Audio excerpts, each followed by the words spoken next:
Joriy yilning 23-24 oktyabr kunlari Toshkent davlat iqtisodiyot universitetida an'anaviy tarzda o'tkazib kelinayotgan 4-chi global va milliy iqtisodiyot trendlari O'zbekiston 2030 strategiyasi xalqaro forumi bo'lib o'tishini ma'lum qilamiz.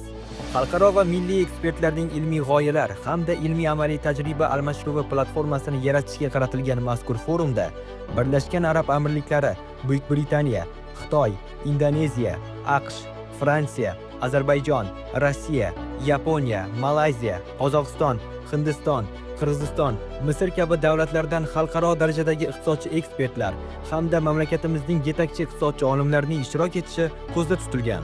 Mazkur forum doirasida 3 ta ilmiy amaliy konferensiya, master-klasslar va tematik ko'rgazmalarni o'tkazish ko'zda tutilgan.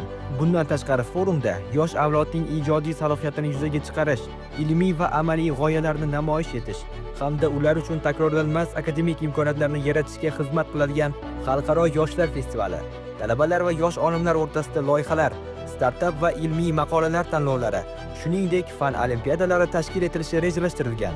Forum haqidagi batafsil ma'lumotlarni universitetning rasmiy sayti va ijtimoiy tarmoqlardagi sahifalari hamda strategy2025.tsu.uz saytidan olishingiz mumkin.